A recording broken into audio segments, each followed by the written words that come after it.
Today's conversation really will serve as a Sacramento update post-May revise, and will also make sure to inform the work that we're continuing to do as we move forward in our collective advocacy on the budget and the rest of the legislative calendar year. I think for those of us that are here and in community, it's together that we're working to help inform actions and do the necessary advocacy to really reimagine and rebuild the early childhood development system in a way that leads with equity, that addresses the holistic needs of our young children, that recognizes the systems of support and infrastructure that make up the complexity of the services that families need, and of the needs of the workforce that support our kids, our families, and our providers, and in particular, what they all need to collectively thrive. The last 18 months have been incredibly challenging for California's families, and especially for California families with young children. At this time, we know that families are continuing to face multiple crises, whether it's the pandemic directly of COVID-19 or other pandemics like the challenging economy, as well as a continued national reckoning on racial injustice. And across the board, families of color with children are being hit hardest. These pandemics have made clear how essential childcare is, and also how multifaceted our response must be in order to build back in an equitable way in order to support the recovery and resilience of our California families. In today's conversation, I have the honor of moderating a discussion that will present an opportunity to really allow us to reimagine how we rebuild an early learning and care system through this equity lens, a system that offers these holistic supports, that advances racial equity and economic justice for our youngest kids, particularly those that we know are predominantly children of color, as well as dual language learners, and the early childhood development providers who are largely women of color that serve them. We have two incredible panelists to lead us in this discussion around the opportunities and priorities we should be focused on in light of this incredible time in our state's history. We have the state master plan, we have the governor's incredible revision of his budget, and we have our legislative proposals, as well as at the federal level, federal resources in response to the pandemic, and a Biden administration that's focused on early childhood development. So I can't think of two better voices to be with us in discussion than Giannina Perez from the governor's office, as well as Kim Pattillo Brownson from the Ballmer group. So we're gonna get started. Okay, so I see Giannina, and I just wanna make sure Kim's with us as well. Okay, so the first question is, we wanna set the stage for this discussion. So tell us a little bit about the state of the early childhood space, the early care and early learning field from where you sit. And in particular, what have we lost and what have we learned through the pandemic? Gina, can we start with you? Sure, of course. Buenos dias. Good morning. First, a thank you, of course, to Advancement Project, to you, Mayra, and to all the attendees. This panel is called the ECE Warriors, and I wish I could see everyone's face. I can see your names, and I see a lot of friends in the attendees, but everyone is a warrior. Everyone brought us to this moment. It's through your advocacy, your voice, your pushing. And the first panel are the advocates who are going to keep pushing us, which is good. But I just want to recognize that it's because of that advocacy and that pushing that won't stop is where we're here today. So I think I've drank the Kool-Aid a little bit. I think there is a lot to be proud in this May revise because it's a double down on meeting families where they're at, meeting children where they're at, and of course, meeting our workforce where they're at. So for me, the panel one beautifully laid out what was lost, what needs to happen. But I do want to just lift up a little bit more the issue that has weighed on me as well when I'm at Parent Voices and hearing them talk about it, when I hear, the survey that was done earlier, mental health. mental health, mental health, mental health. So I am so humbled and glad to see that the governor's doubled down with a $4 billion investment to not just build back or to try to build, transform, to create a truly early childhood, youth, young adult behavioral health system that really gets at how do we focus on equity, because our kids are, kids of color, majority Latino, DLLs, our Black and our API communities are there. They're struggling as well. There's so much need, and prevention. So I'm just grateful that this pandemic has allowed us to really uncap that and really say, let's go for it. Let's talk about it. And then additionally, Mayra's influenced me so much too on the health side of things. I'm so proud of allowing Medi-Cal to pay for doulas, to pay for postpartum supports for moms who gave birth, to also pay for promotoras. Never did I think I would finally see this, where promotoras, community health workers, are viewed as part of the solution.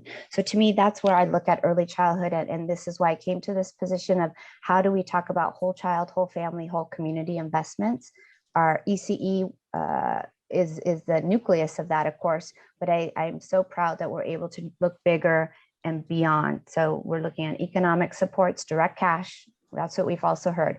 Give me cash. I need cash in order to make it. So direct cash, additional supports to families who suffered the most, the disproportionality on our migrant workforce, our agricultural workers who have died in this, because of the pandemic, because of overt and covert racism. So those are the pieces that I just want to lift up. In addition to everything that panel one has said, I just want to share that there are other holistic pieces that I think will help move us into a way that we never thought would be possible. Absolutely. And we'll talk about that a little bit more later on, but definitely. Kim, tell us from where you sit, how do you see the state of the field? And in particular, what have we lost and learned through the pandemic? Good morning, and I apologize for the face mask. Hopefully you guys can hear me pretty well. I have a little bit of construction going on at my house, so I'm still abiding by the mask work, which makes sense. So I'm delighted to join everyone this morning. I feel like in so many ways, this has been a year where people have been experiencing all of the changes and tumult of the pandemic year and of their families, somewhat in isolation. And I think this is borne out by a lot of the survey data around how families are experiencing the pandemic, and also how the ECE field has. I think when, and I think this survey was alluded to before with EdTrust West and Children's Partnership, the toll that I think families have faced in this last year really is unprecedented. It is of an order of magnitude of so many challenges: economic, developmental, health, mental health, that I really think it sets our field up to not just solve the problems that we've always had, but also to recognize that there are new problems that we actually need to shift some of our strategies to think about differently. I think the data that I was most struck by looking at some of the parent surveys was not just that a number of parents, for fear of economic security or lost wages or lost hours, actually skipped meals, stopped eating. And those numbers are egregious. For parents with a child up to 6 months, it was almost 50% of parents polled that said they were skipping meals in order to make their families work. For parents who had income of less than $24,000, it goes up to almost 60% of families who, as parents looking for solutions, not eating was the most palpable way. And perhaps most disturbing also is just that among those same statistics, when you get to single parents who were going it alone during the pandemic, it's almost 30% of them that also had their kids either skip meals or just have to eat less. And those are physical challenges that families are dealing with, but that also works on the psyche of how families are going to interact. And I think we need to be ready and aware that things are going to be different.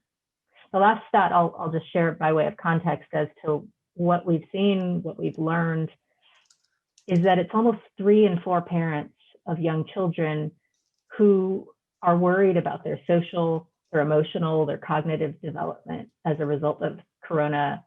And that is, again, unprecedented in a way that suggests that we have to shift some of our paradigms, that we can't, not just for the sake of systems, go back to the way that things were, but we also have to shift what we understand our kids to need in this moment and how quickly they're going to need it. I think we're also strangely at this moment of incredible opportunity. We are literally coming off of a winter of shortages, of scarcity, of uncertainty, and literally we are in a springtime of opportunity, literally. And I think the challenge is sometimes it is, even in the midst of California's economic recovery and revenues roaring back and unprecedented federal aid in the way of Rescue Act funds, I think the challenge is that we could get caught thinking about just what was lost and just what is scarce.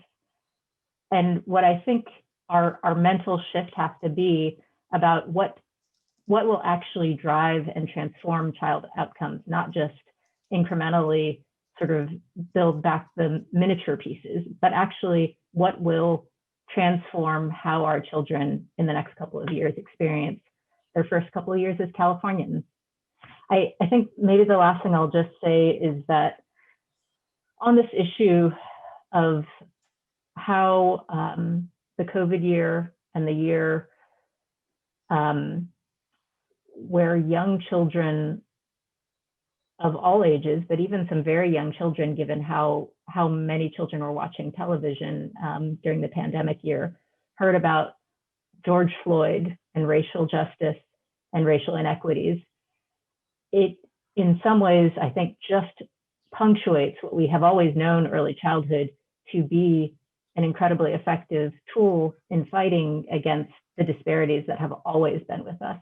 But we also, I think, need to recognize that in this year, some of those disparities have worsened, that the school readiness challenges, for example, that have been with us for years are actually going to have even greater challenges because there's going to be a crop of 4-year-olds, for example, who are coming into the K-12 system who have not had any experience in a group situation. And that has impacts for both language acquisition, language development, math, and it also has huge implications for how comfortable and how ready children are for those group learning settings.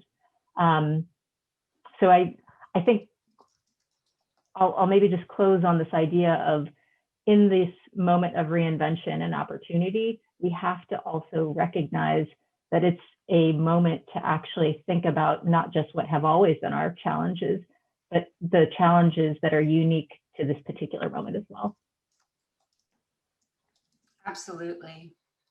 And both of you really touched on the complexity of what families are going through right now. You know, Giannina, you talked about how prominent the issue of mental health is and how it has shown up in so many different ways. And one thing that I appreciate about this budget is a recognition that mental health interventions are not necessarily limited to a clinical setting, that poverty is a mental health issue, that hunger is a mental health issue, and that really utilizing this whole child approach requires us to think about breaking down those silos in order to better meet the needs of families.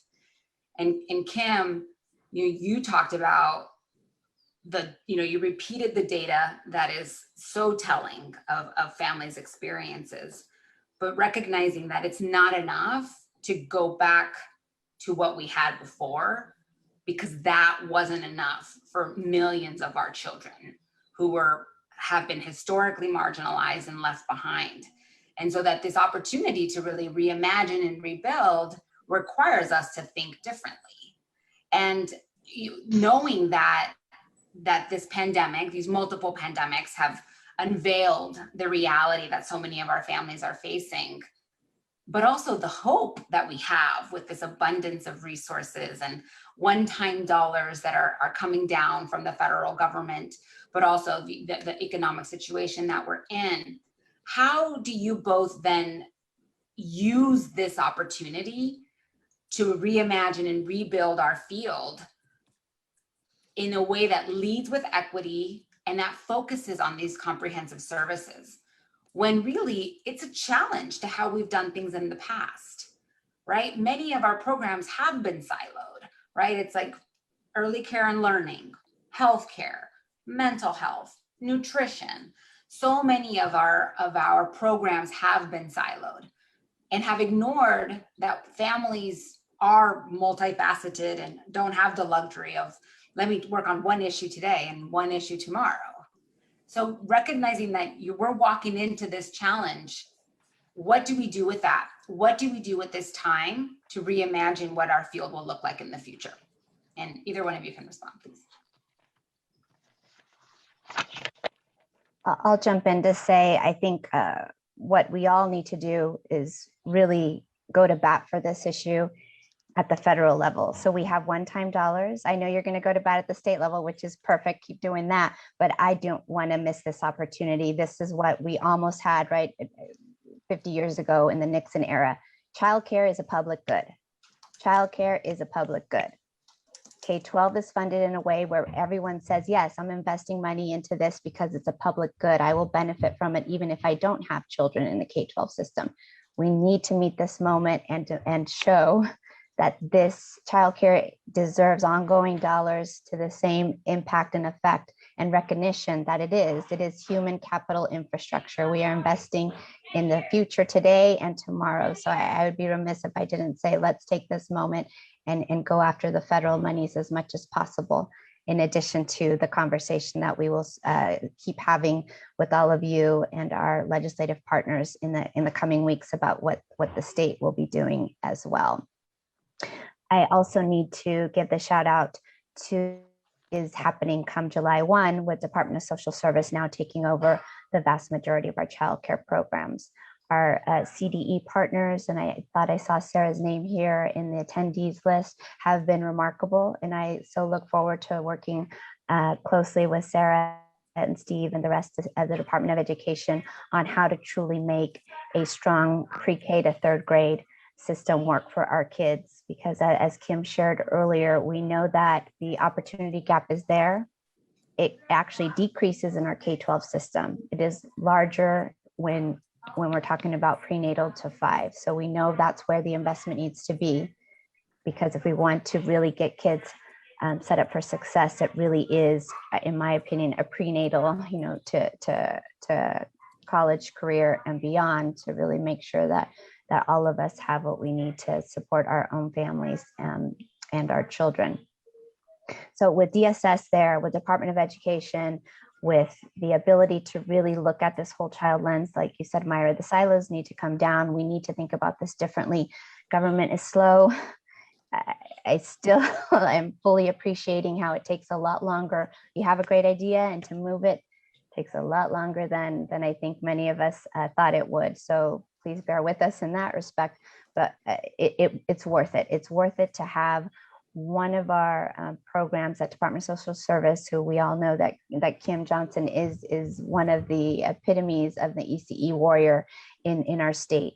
Her, Lupe, Jaime, Jen Troya, all that team is also very much committed to this work, and really about how do we talk about this within the other issues that are in HHS. So that is the flavor, that is the lens, those are the marching orders that we all have within the administration to really view childcare as this hub, but to make sure that all the wraparound services, sort of what we're trying to do in the K-12 world that will be discussed tomorrow with the community schools vision, really looking at how do we do that. It won't look exactly the same necessarily because we have a strong mixed delivery system. We believe in parent choice in our ECE system. How does that work though, so that a parent though doesn't have to go figuring it out for themselves? It's all in the back end. How do we just do that one and done, one-stop shop mentality for the parent, and then the data and all the other technical gizmos in the back end are helping it so they need right away and move on with all the other issues that they're dealing with as well.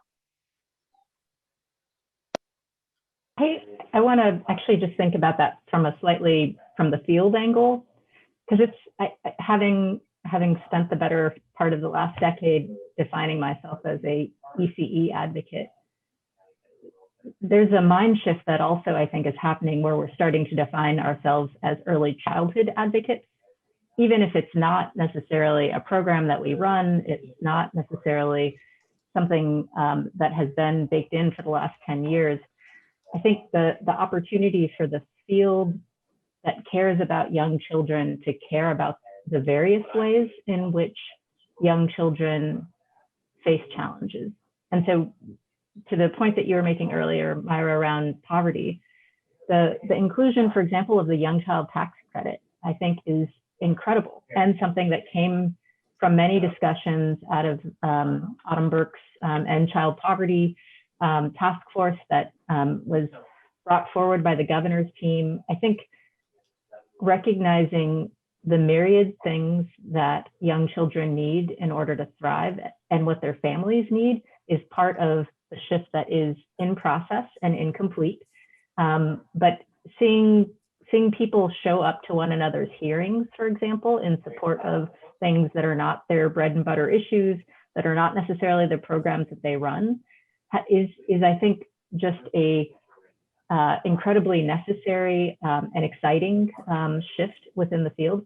It's also, I think, something that suggests that we can take ourselves out of age ranges and not necessarily live in the preschool only or the infant toddler only.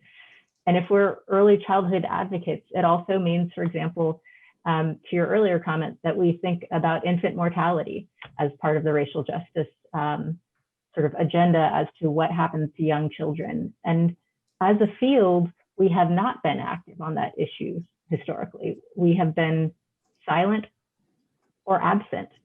And for example, Black infant mortality is not a new issue. It's certainly got more press in recent years, but I think the degree to which there are opportunities for many in the advocacy field to actually lock arms across issue areas and across sectors to make sure that we don't have children who have great opportunities for one issue area, but don't actually get past their first 6 months of life. Absolutely. And I think, that's worth reiterating just how much stronger the advocacy for children can be when we work together across issue areas. To Giannina's response to the first question around highlighting postpartum coverage for the first 12 months, right? Or the doulas and community health workers. These are initiatives that are proven to be effective, particularly for diverse communities, for communities of color, for BIPOC families. And that's where I want to center our next point of discussion. We've been talking a lot about the need to center racial equity and ensure that that's the main focus of whatever new systems we are trying to create and how we will build back from this pandemic. We know that our young children in California are predominantly children of color. They're dual language learners, but so are the providers that serve them. They're largely women of color, largely immigrant women, and really considering how our strengths as a state in our cultural and our linguistic diversity, how do we make that come alive in this new system? Again, recognizing that that requires more resources or more flexibility to innovative approaches to learning, to mental health, to healthcare delivery, and thinking about meeting the needs of our diverse families. So when you think about who it is that we're serving, what's important to bring to the forefront when we want to advance racial equity and economic justice for kids, for families, and for our early childhood development providers?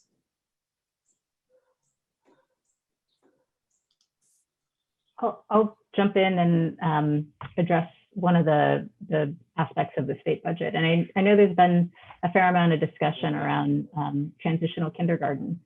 And I think what one of the things that actually most excites me about the transitional kindergarten program is that accompanying access that becomes, that brings online a host of children who need it, and also that will have it in sort of a place where they may have older children, which sort of addresses the ease and accessibility issues and facilities issues.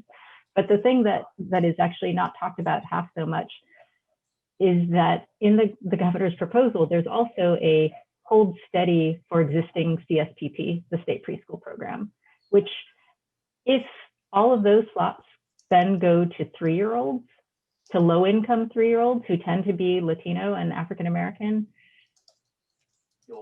that would put California in the place of serving more low-income 3-year-olds than any other state in the union, not just by sheer numbers, but also by percentages. And if we look at the national data as to why or how we actually close the racial achievement gap most readily, it is so much more impactful when low-income kids of color have 2 years of early learning. The Educare data, for example, does the 2-year dosage versus the 1-year dosage for their kids. And with 2 years of early learning, those kids, regardless of whether they're coming from housing projects or whatever other situation they're coming from at home, actually hit national averages in terms of 3rd grade reading, which is an incredible, exciting way to actually change the face of the racial achievement gap in ways that really I think are so inspiring. I think thinking about child outcomes is a North Star for me. I know there was an earlier discussion about sort of what does quality mean? How does quality interact with this conversation around racial equity? And the conversation that I think is most central and is connected to, but not completely synonymous with the quality definition, which varies from person to person, is about child outcomes. And whether a child comes in with social emotional wellness, whether they come in with language development, with some numeracy, with the ability to navigate groups. And that is, I think, such an exciting proposal to actually be on the cusp of actually bringing forward. And I don't think we're saying enough about how much it narrows racial achievement gaps.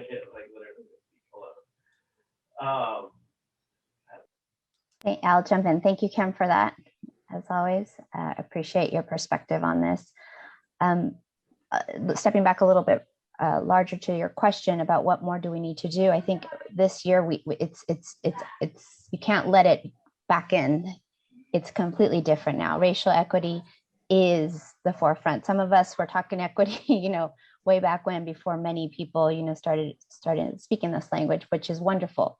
It has now become what everyone understands needs to be the crux of our early care and education system. So I will always, say it's got to be from the people.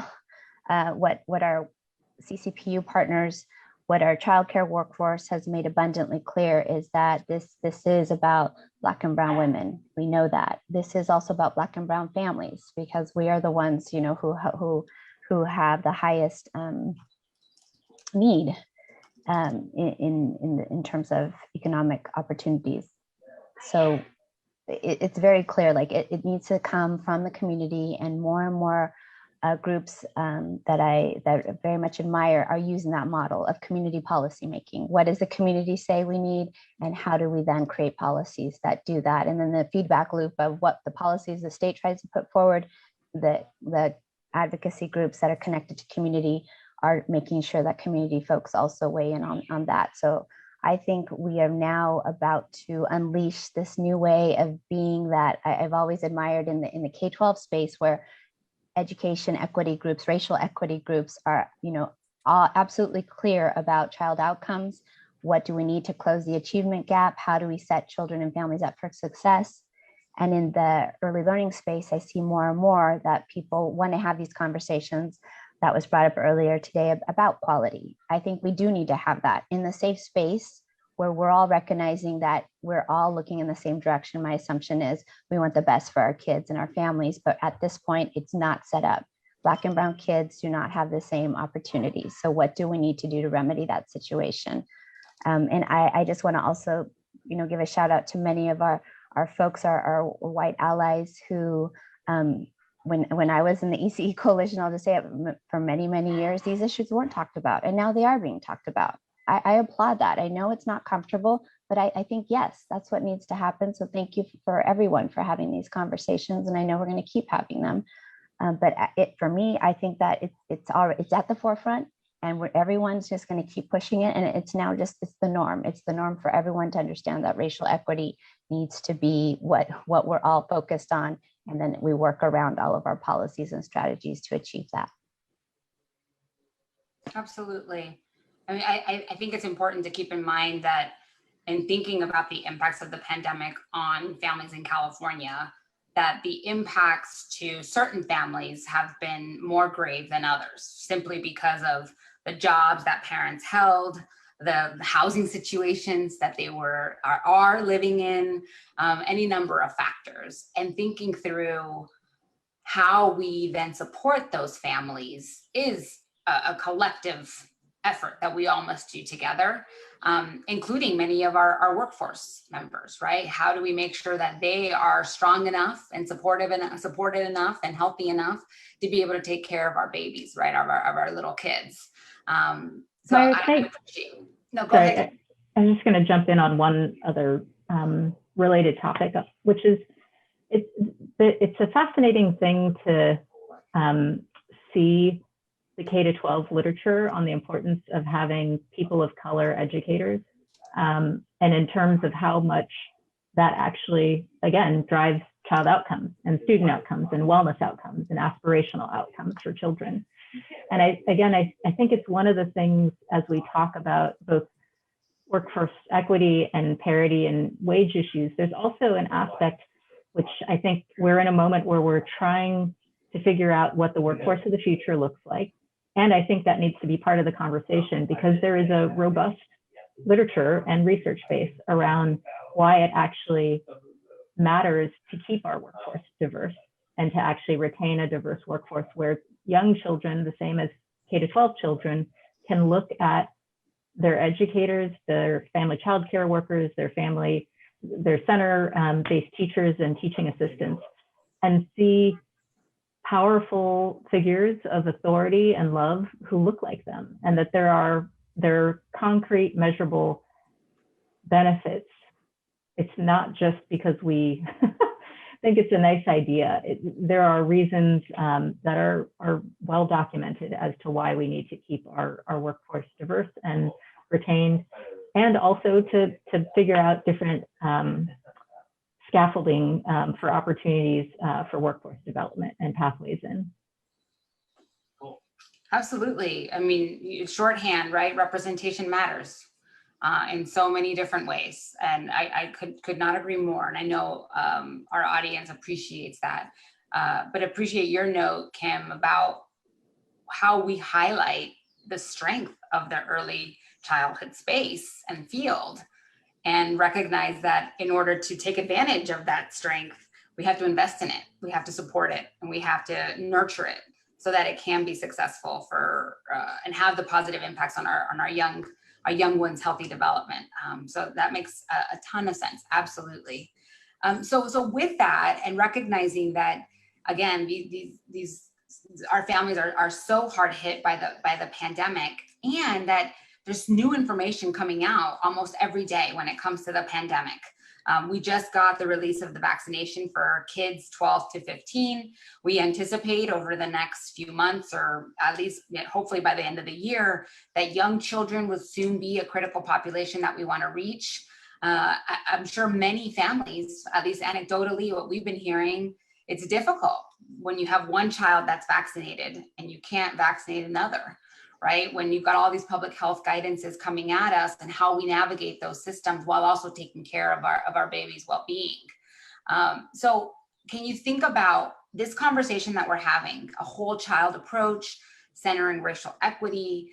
How does this offer us an opportunity to support families and providers in better navigating the pandemic and better supporting families in understanding what comes next when it comes to these guidances and how they can best be positioned for a successful recovery? What does that look like to us? How can we use these whole child models, these wellness hubs, these opportunity to integrate mental health, and ensuring that families obviously take advantage of the vaccine, more important, are able to recover successfully? Any interruption before anyone responds. We have about 5 minutes left in the panel. Great. And with that, you can do your closing comments too, Giannina, because we got 5 minutes. We got 5 minutes, I just heard. So very quickly, this year, of course, once again, hats off to a childcare workforce who's been such a trusted messenger, such a trusted partner with our families, for answering questions about what is this, should I do this, I'm nervous. So I think we're just going to keep building off of that. I do know that we're reaching a plateau. So vaccine hesitancy is an issue that I think we will have to talk about. And as we go younger and younger, I get it. I get why there's additional, hesitancy. So welcome that conversation with all of our partners as we move forward. So very quickly, pivoting now to closing remarks, I just want to thank the Advancement Project. Thank you, Mayra. Thank you, Kim. It looks like this water cooler looks very differently as well. When you say representation matters, when I see who's talking, who's here, it looks like that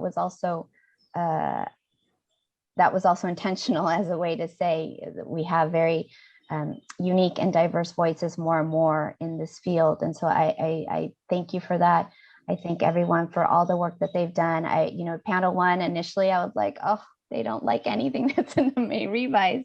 But I also realized, look, I've been an advocate myself for the 11 years before this position, and I get it. So I don't take it personally. I understand, the pushing needs to happen. 100,000 slots is historic, but yes, we can do more. So I welcome the conversation with our union partners and with all of our stakeholders who are doing all that they can to make sure we don't miss this moment. So thank you again. I'll just say a brief comment on vaccine hesitancy. I do think it is going to be something that we all need to continue to work at to make sure that particularly communities of color are included in the vaccine recovery. As I look at the LA County numbers from our local Department of Public Health, as well as California DPH, we still have some work to do. I think we've done better than many states, but the continuing sort of need for parents, grandparents, aunts and uncles, and this is something I talk about with my own family. It is a real sense of hesitancy that I think is one that we will continue to chip away at, but also that requires some targeted marketing, targeted messaging so that people can be safe. We know that the toll has been really most egregious in communities of color, and making sure that public drumbeat for making sure that we all get to a place where we can be safe, I think is very important. The last thing I'll just say is by way of thanks really to Advancement Project, to Children's Partnership, to Giannina and the Governor's Office. This is an unparalleled moment. We all should be advocating for everything that needs to happen. And I think we should also have a moment to reflect that in this post-COVID springtime, there are opportunities that are on the table that have not been here in 20 years, if not ever. There are investments that are being proposed that have never been made before. And it is, I think, a moment to build the system that our kids deserve, and also to build a system that is fair and treats all of the adults who are caring for our children fairly as well. Well, thank you both so much. I mean, we're so encouraged to have you both as champions for California's youngest kids, but for California's families as a whole, because as you both have said, it's not about one population versus another. It's all of us working together to ensure California is the best state to raise a child. And with the release of the budget, with the federal investments that are being made, our state is making clear that what meaningful recovery looks like, what a path to healing for our families looks like. It looks like bold actions. It looks like unprecedented investments in programs and supports that really do center the needs of our children of color, of our BIPOC communities, of our BIPOC workforce, in order to really strengthen our early childhood development system for the future. And you give me hope, and I think you give all of us hope that working together, we can really ensure every California child is healthy, safe, ready to learn, and ready for the future. So thank you for that. Thank you for your partnership. And I will hand it back over to my colleagues at the Advancement Project to continue the discussion.